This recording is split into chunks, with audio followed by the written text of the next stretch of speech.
Pour notre chronique jeu, Mathieu nous propose un jeu de stratégie aujourd'hui, 14 ans et plus indiqué sur la boîte. Exactement. Mais évidemment, si vous êtes un habitué, vous pouvez entamer un peu plus tôt. Vous avez le droit de jouer, même si oui, vous avez 13 ans, vous avez le droit. De jouer. C'est ce qui est magique avec les jeux. C'est un indicateur, mais vous y allez comme vous voulez. Exactement.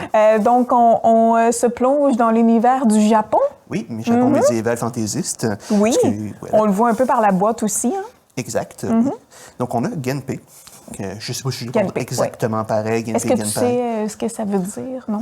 Honnêtement, là, tu me prends de court. Je vais être tout à fait honnête. Des fois, ça peut juste être un nom rigolo qui marche bien ou ça peut être une signification. Oui. Mais dans ce cas-ci, je vais t'avouer, je ne pourrais pas te le dire. Il n'y a pas de problème, Mathieu. On va entamer avec les règles du jeu. Ça, je le sais que tu les sais. Donc, le but du jeu, c'est... Mais écoute, ça va être un jeu de majorité. Je m'explique. Je vais présenter un peu le plateau comme celui-ci. Oui. Dans le fond, donc là, on est au Japon, là-dessus. Oui, très coloré. Oui. Comme vous voyez, en fait... Les temples et tout. Exactement. Vous avez comme 4 grands cercles qui vont représenter 4 clans différents. OK. Puis au milieu, vous avez le château de l'empereur. Donc, c'est comme... Il faut considérer comme 5 zones différentes. Puis ces zones-là, on va essayer d'avoir la dominance, d'avoir la majorité. OK. De s'approprier le territoire un peu? Oui, parce que dans le fond, vous avez un système de badges aussi qui représente les différents clans. Puis c'est ça qu'on veut collectionner à la fin. Parce que celui qui en aura le plus, c'est lui qui gagne la partie à ce moment-là. D'accord. Donc là, comment le jeu se déroule? Oui. C'est pas compliqué. Là, on va commencer à placer les jetons au tout début pour chaque faction. Comme là, vous voyez, donc ça, c'est chacun un joueur en un. En fait, ça appartient pas aux joueurs. C'est ça qui est intéressant. OK. Ils sont sur le jeu, là. Ils sont sur le jeu, simplement. Donc, vous les posez comme ceci, en fait, aux endroits indiqués. Et là, en fait, vous avez... je vais le représenter un instant. Vous remarquez qu'en fait, chaque cercle a des petites cases spéciales. Oui. Puis, grosso modo... Ils sont tous différents aussi. Oui, il y en a qui sont différents, il y en a qui se ressemblent. Le jeton, il va commencer en haut. Au centre? Puis, au fur et à mesure... Il va pouvoir bouger. Il se promène autour. Et comment il va bouger? Ben là, où est-ce qu'il va être sur une case? Tu vas faire l'action de cette case-là. Oh. Donc, c'est ça pas mal le principe du jeu tout du long. On va déplacer ces fameux jetons sur le plateau au fur et à mesure. Et on déplace n'importe quel... Les joueurs ont accès aux 4. Là. Ils ont accès aux 4, mais comment ça fonctionne? C'est qu'il y a un système de cartes dans le jeu. Comme vous voyez, chacun représente une couleur. Donc, j'ai le orange qui est pour lui ici. On va avoir le rouge qui est là en haut à gauche. Nous allons avoir le bleu, en fait, ici. Puis, on va avoir un bleu plus foncé juste ici. Fait que dans le fond, c'est vraiment pas compliqué. C'est que dans votre tour... Là, en fait, quand vous commencez la partie, on vous donne 4 cartes, mais vous en choisissez 2 qui va être votre main, puis le reste vont être déposés, en fait. Et là, grosso modo, dans mon tour, je vais jouer une carte. Oui. Là, ça va être tout avec la boîte, peut-être tu vois un peu moins. Fait que là, grosso modo, je sais pas, je vais jouer. Donc, c'est des personnages? Oui, mais c'est pas tant important, c'est vraiment la couleur qui compte. La couleur, c'est vraiment la couleur. Fait que dans le fond, ce que je vais faire, mettons, je vais jouer ici le orange. Parfait. Ben là, je vais déplacer le jeton d'un côté ou de l'autre d'une case et je vais appliquer les effets. Fait que là, ici, en fait, appliquer l'effet, ça va être je gagne une pièce de la monnaie. Puis je vais pouvoir, en fait, jouer une carte de plus de ma main pour faire des effets supplémentaires. OK. Là, pourquoi on ferait tout ça?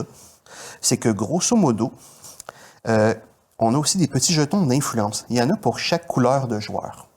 Donc, on va avoir des bleus, on va avoir toutes sortes de couleurs. Et à l'arrière, il y a des petits... je ne sais pas si malheureusement, c'est un peu petit, mais on a des symboles. Donc, si j'ai 2 plus une carte, j'avoue que... Si on a des bonnes lunettes, on peut... Je vais aller juste les nommer. Oui, vous avez un symbole, ça représente une carte. Vous avez un symbole où c'est une carte plus 2. Plus 2. Et vous allez avoir des chiffres. Mettons, là, j'ai un 2 puis j'ai un 4. Parfait. Parce que le concept, c'est qu'il y en a pour chaque joueur. Donc, mettons, je suis le joueur mauve, parfait, il y en a un autre qui est le bleu. Il faut toujours respecter la couleur. Toujours, parce que c'est ça qui va démarquer qui contrôle un des clans. Oui. Fait que là, qu'est-ce qui va se passer dans ton tour? C'est qu'il y a différentes actions sur le plateau qui te permettent de jouer des jetons d'influence. D'accord. Et admettons, je décide de le jouer ici, parfait, parce que mon objectif, c'est d'avoir la majorité pour le clan bleu foncé. Puis là, comment ça va se dérouler en fin de partie? C'est qu'on va révéler, en fait, à la toute fin, quand la pile de cartes est épuisée, parce qu'on peut recruter de nouveaux personnages. OK. Parce que oui, ça, le jeu, en fait, a plein d'actions possibles. C'est que dans le fond, OK, mais moi, je vais recruter. OK, mais là, moi, je vais faire de l'espionnage. Fait que là, je vais essayer de te voler des choses. Ah, mais moi, OK, je vais supprimer une carte du jeu parce que c'est peut-être trop bon pour toi, puis accélérer le jeu. Parce que quand la pile est vide, ça met fin à la partie. Ça met fin. Fait que si tu as un peu d'avance, t'es comme toi, tu pourrais faire, ben là, je vais m'arranger pour nuire au jeu global, pour finir la partie, t'sais. Et votre argent, dans le fond, en fait, va servir à... Il y a une action spéciale en bas que quand votre jeton est dessus, vous avez 6 actions spéciales qui vous permettent de jouer avec votre argent puis de faire des effets plus forts. Mais bien sûr, il faut de l'argent. Donc, des fois, tu as des cases où tu dis, ben là, ce tour-ci, je récolte de l'argent. Parfait. Tour d'après, je vais jouer ici dans la pagode, fait que je pourrais faire des effets. Vous voyez, un peu, c'est un peu un cumulatif dans le sens où, OK, mais là... À chaque tour, tu as le droit d'aller prendre quelque chose. Oui, exactement, avec tes cartes. Avec les cartes. C'est pour ça que des fois, quand tu vas choisir des cartes, tu vas peut-être privilégier peut-être plus un clan par rapport à un autre. Puis en fait, comme on disait à la fin, vous voulez avoir le plus d'influence possible. Fait que là, comme je disais, si on voulait mettre de l'influence quelque part, mettons, j'en mets ici, ce qui va se passer, c'est que quand on va arriver à la fin de la partie, quand la pile de personnages est épuisée, on va en fait révéler les jetons. Puis en révélant les jetons, ben là, ça va nous donner de l'influence. Fait qu'il y en a que, mettons, ben, ça me donne 2 points. Mais là, ici, dans le fond, je pourrais dire, quand c'est un symbole de la carte, oui. J'ai autant d'influence que j'ai de cartes bleues dans mon jeu. OK. Donc, des fois, collectionner les couleurs d'une carte va te permettre de dire, OK, mais là, je sais que le orange, il a mis bien des petits jetons, mais je pense qu'il n'y a peut-être pas beaucoup de cartes de la même couleur orange. Fait que moi, mon influence avec des cartes, je vais le placer ici. On révèle. Si c'est moi qui ai la majorité, mettons, pour le clan orange, je récupère la carte.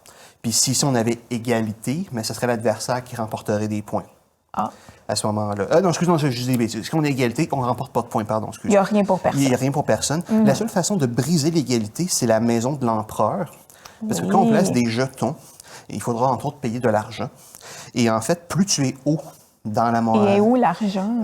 Dans le fond, en fait, ça, c'est juste, j'ai juste sorti une pièce de monnaie. Okay, et vous en avez ça. plus. Mais pour ne pas étaler trop d'éléments sur la table. Ah, voilà, OK, là, je comprends plus. Oui, Je me dis, il me semble qu'il n'y a pas grand sous à la table. Non.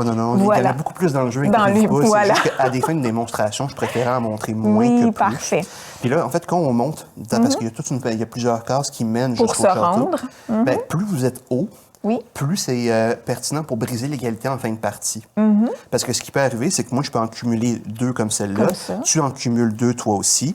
Mais là, pour nous départager, ben là, ça va être la maison de l'empereur qui va départager à ce moment-là. OK. Donc, c'est le concept du jeu. Fait que vraiment, c'est tout un système de je vais jouer des cartes, déplacer les pièces, faire des actions en conséquence, puis faire une espèce de build-up au fur et à mesure pour cumuler le plus de points de victoire possible. Ah, tout de même. Ça peut durer un certain bout, 40 j'imagine. minutes. Oui, oui, c'est ça. Le temps d'épuiser les cartes et tout ça. Là. Exactement. Donc, oui, non, c'est 4 joueurs, si je comprends bien. Tu vois de 1 à 4 joueurs parce que tu as un mode solo. Aussi? Oui. Tu peux jouer seul? Exact. Bon, ben parfait, c'est noté. Ben Mathieu, merci pour cette belle proposition. On se retrouve encore une fois la semaine prochaine. À la semaine prochaine.